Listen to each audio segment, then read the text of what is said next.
Okay, welcome. For those who don't know me, my name is Mark Skinner. I've been working along with CRE-MSD and a number of other people at THSAO through this entire project, which has been quite an eye-opening experience. And I'm here to introduce Ann Duffy. She is the provincial ergonomist for the Ontario Ministry of Labour. Ms. Duffy leads the Pain and Strains campaign and acts as a senior ministry expert on ergonomics. She has over 20 years of experience dealing with health and safety in the workplace, and she has authored and developed various guidelines and other tools on ergonomics for the workplace. She is a Canadian certified professional ergonomist. Prior to joining the ministry in 2006, Ms. Duffy was a health and safety consultant specializing in ergonomics for the Ontario Safety Association for Community and Healthcare. Her career has also included working as a private ergonomics consultant and as an ergonomist with the Workplace Safety and Insurance Board. Please welcome Ann. Thank you. Okay. Good afternoon, everyone. It's interesting to follow the federal presentation because invariably every time I do a presentation, one of the questions that is asked is Ontario going to have ergonomics regulation, an ergonomics reg or any specific ergonomics legislation? So I'm going to tell you about how we are using our existing legislation to enforce ergonomics. As you know, people from Ontario, we don't have ergonomics specific legislation, but we have been very actively involved in enforcing it. So hopefully throughout this presentation you'll see how we have been doing that.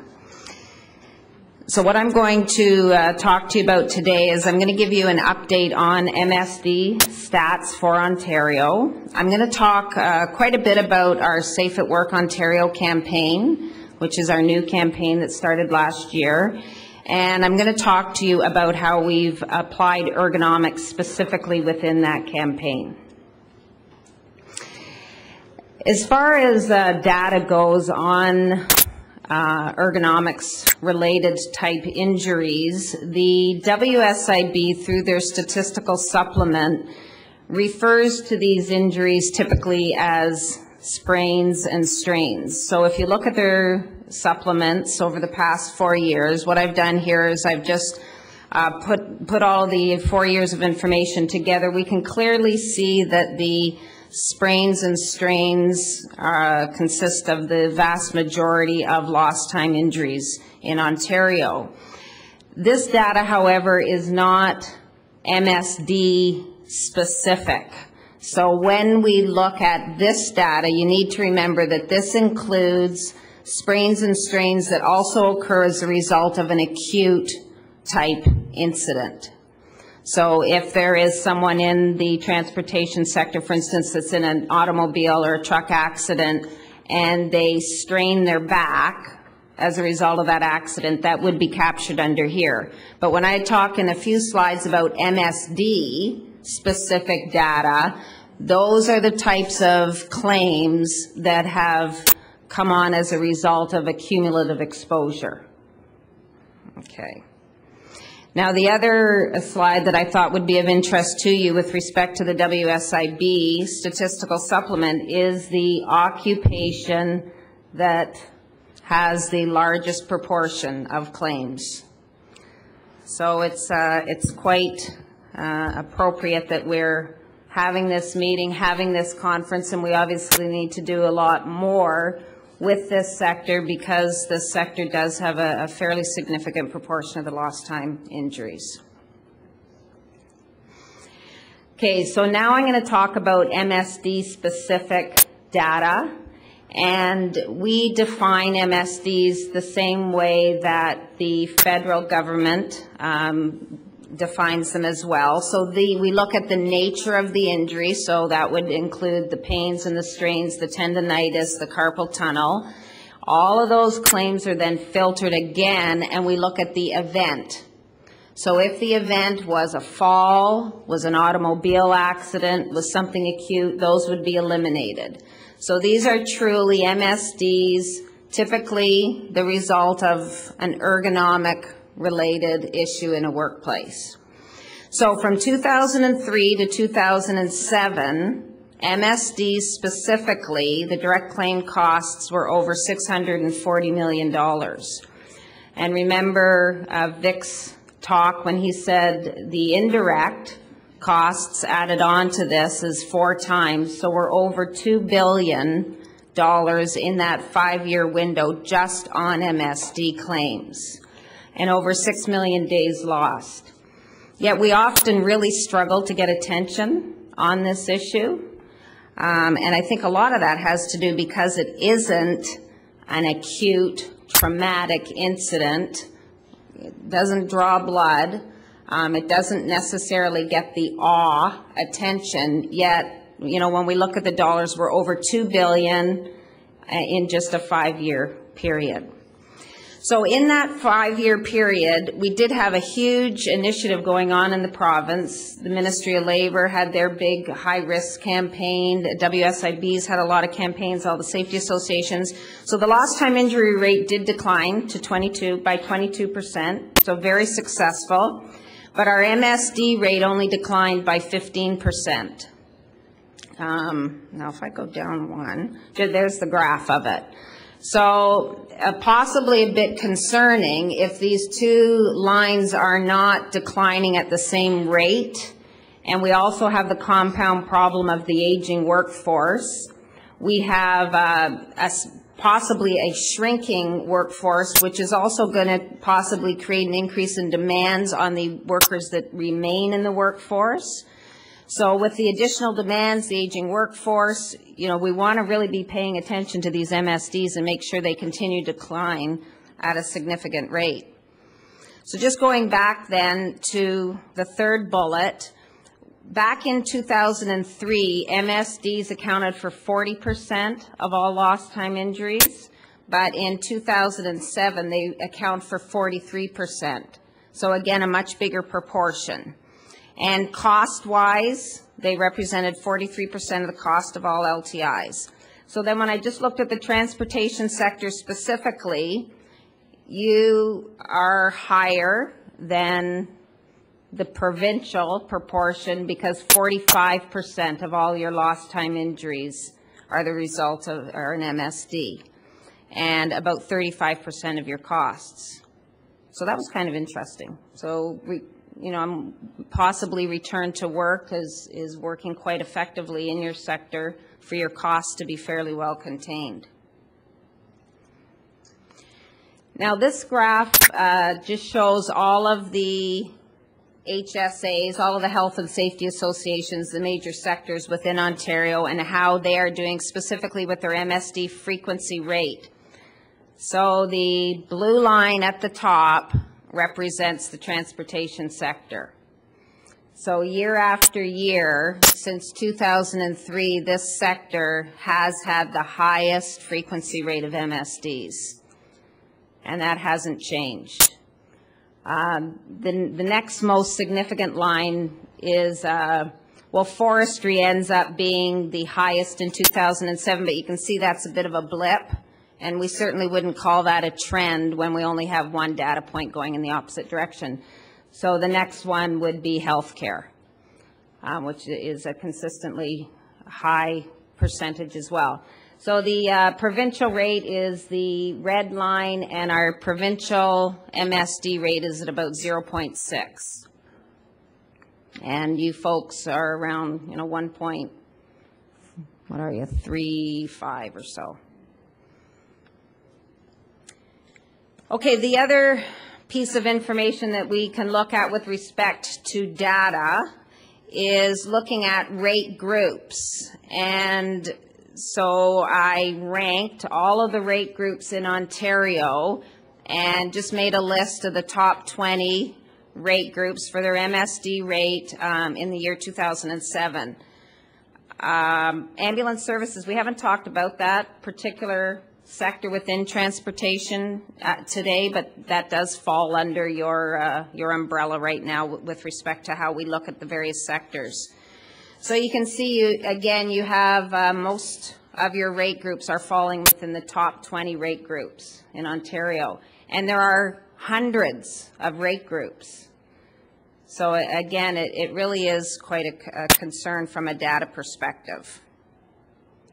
Okay, enough of data. It's important for you to know, and I'll be chatting about this through the Safe at Work Ontario initiative, is that we are not looking at data alone as our rationale for going into various workplaces and working with various sectors. But it's definitely an indicator for us. So in June of 2008, we launched this new initiative at the Ministry of Labour called Safe at Work Ontario.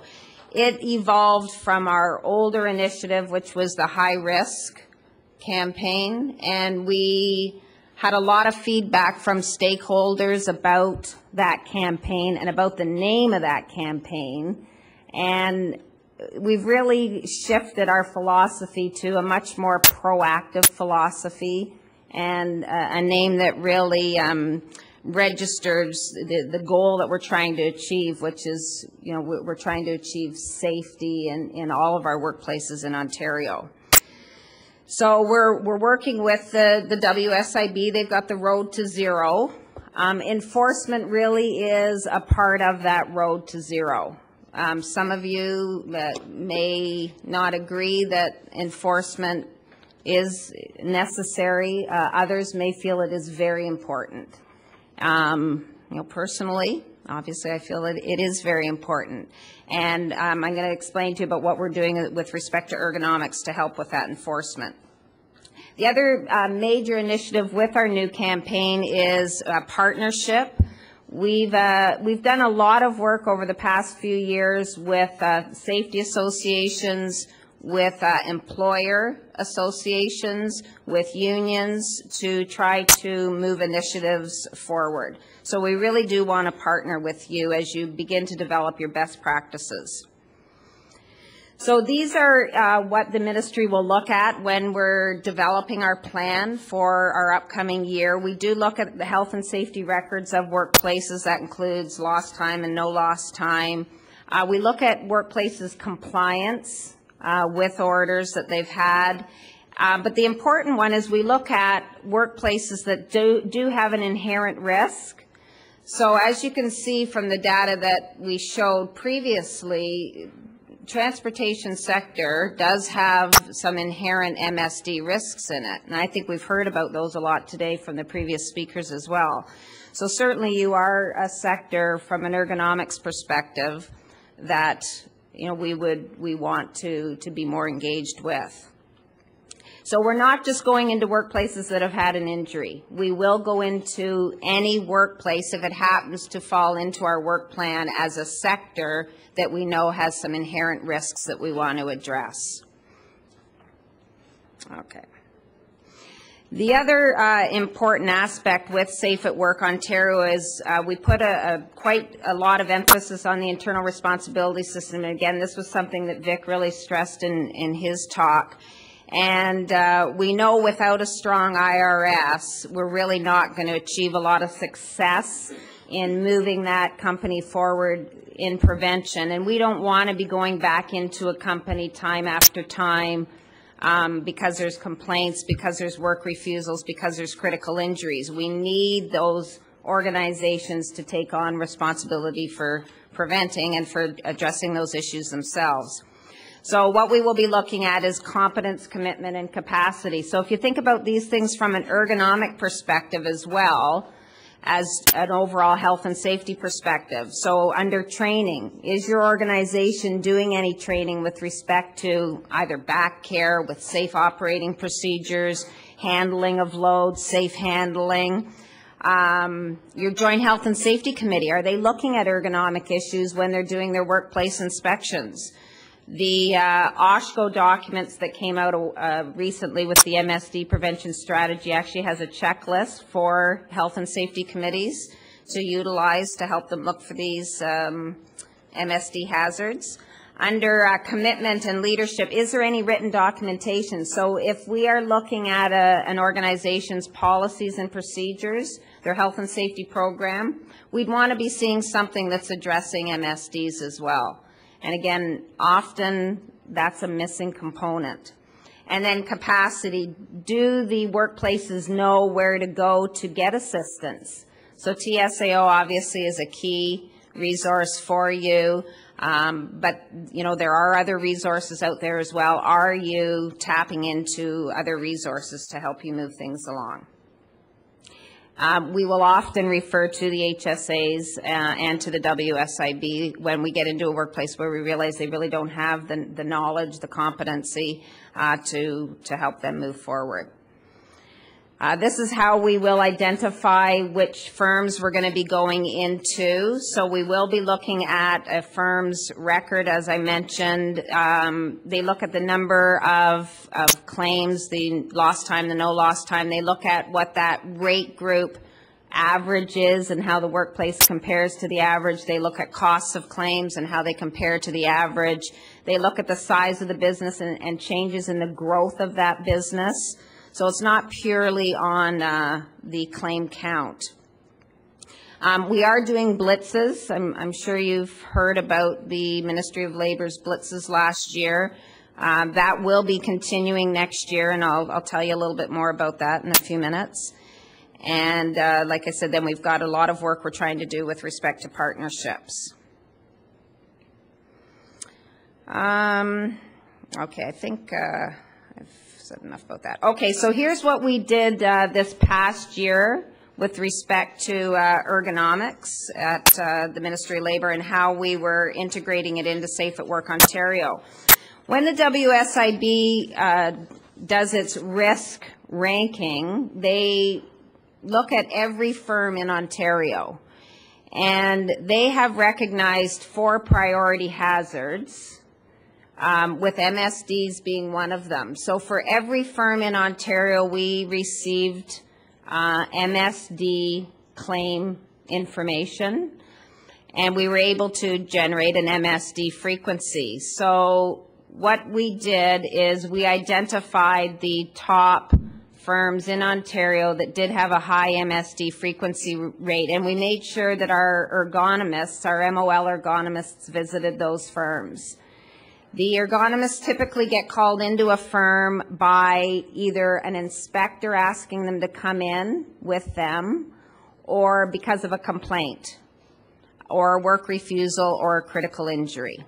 So by having a proactive component, we were now having the ergonomists go into workplaces where we knew there was a history. Now this was claim related, where there was a history of high MSDs, and we weren't waiting for the inspector to call us in. So we were only going into firms that had a frequency rate of 8, and the provincial average at the time was 0.8. So the huge frequency rates. Then we also added an ergonomic component into blitzes. Right now there's a forklift blitz going on. I'm sure all of you have forklifts associated with your workplaces. So there is an ergonomic component in that forklift blitz. And the inspectors are looking for many, many issues when they're doing the blitzes. The 2 key things we asked them to look at was propane. If it was a propane-styled forklift, we wanted to know how the propane tanks were being handled.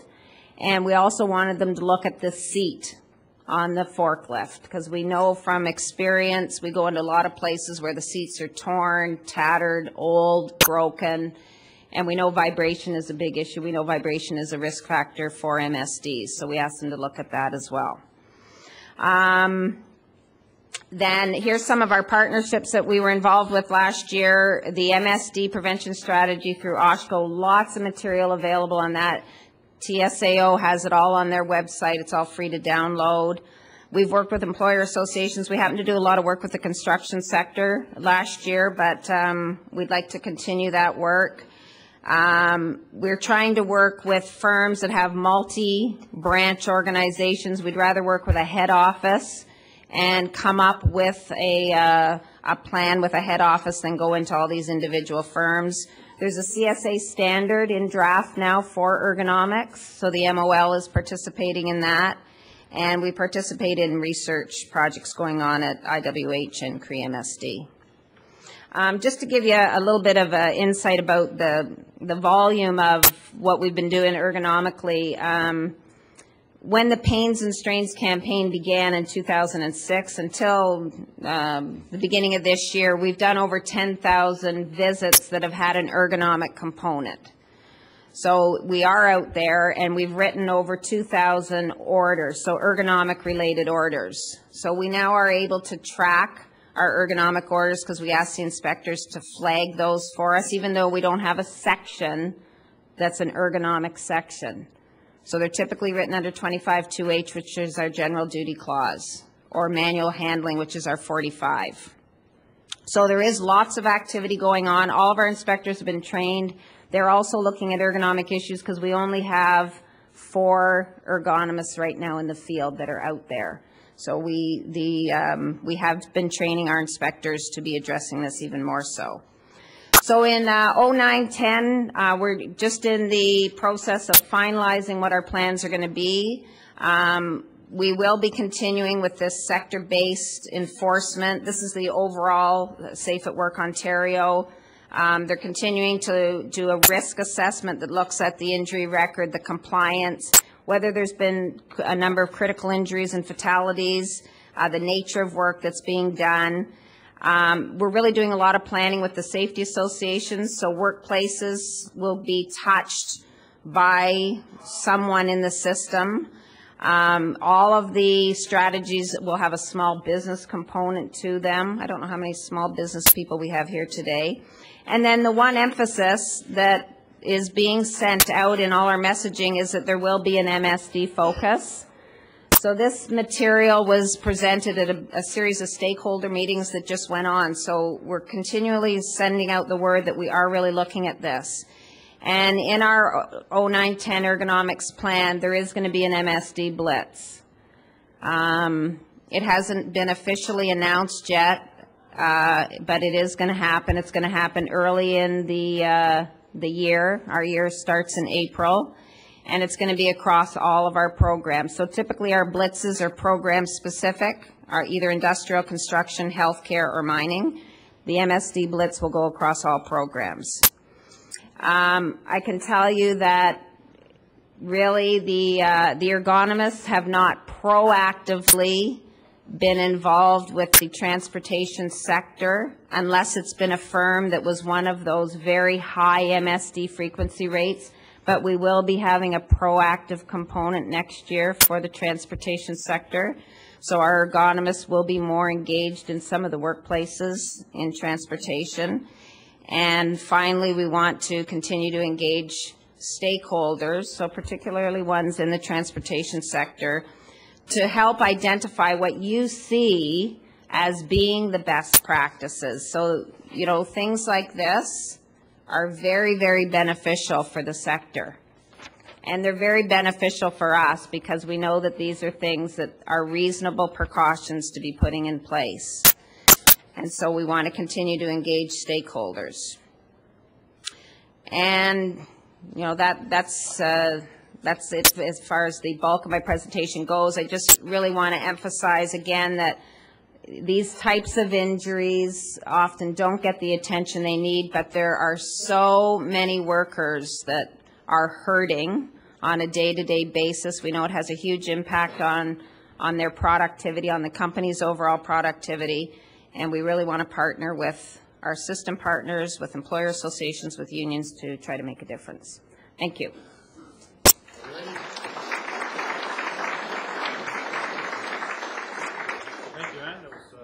Very interesting. Are there any questions for Anne? Sam over there. The guy with the Christmas beard. There we go. I thought you were sleeping during that presentation. Darn! You looked very relaxed. I was going to hear. You what? I didn't hear what I wanted to hear. Oh, okay. Actually, I've got one question with regards to your ergonomists. Would you assist us in purchasing a piece of equipment? Do an evaluation on something that we're looking at buying? Yeah, no, we wouldn't. The Ministry of Labor ergonomists wouldn't, because really our role is enforcement, and we aren't going to dictate what you have to buy. That's really up to you. But if you want ergonomic input, into the purchase. I think that's where, you know, we would be referring you to the Safety Association, to OCAL, to the Workers' Center where they have ergonomists to give you that input. That's what we want. Yeah. You want, Specifically, you need help. Specifically, I'm looking at buying a big crane. Yeah. And we want it to be ergonomically acceptable to our drivers. A really important point to remember in purchasing is about worker participation and trying to trial products before you make purchases and make sure they're trying to use them in the manner they would be working when they are trialing them. We try to do that, but we want to bring an expert in as well. Okay, yes, Crystal? Okay, yeah, good point. Crystal is one of our ergonomists hiding over there, yeah. She just mentioned, which is a great point, there is the Association of Canadian Ergonomists, and there's a consultants directory that you can go to if you want to access some ergonomists. Anybody else? Oh, yes?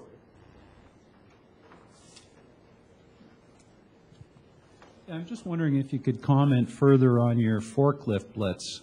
You mentioned seating conditions and vibration, but I'm wondering if you're looking at worker behaviors at all or any other aspects. Now, by worker behaviors, because we're only going to be looking at the ergonomic aspects. So, are you talking about workers driving forklifts inappropriately? Possibly. Possibly. If we observe it happening, yes, then we would address it. Definitely. We know another issue with forklifts and vibration, and the problems with vibration is workers driving them too fast and they're hitting obstructions in the pavement, and they're getting a lot of jolting from that. We would look to the organization having policies and procedures in place for proper worker driving. We're looking at competence of workers, the training that would happen. But a lot of that would be the general health and safety inspectors as well. Our ergonomists wouldn't necessarily be focusing on that as much. But I know competency is one of the components of the blitz.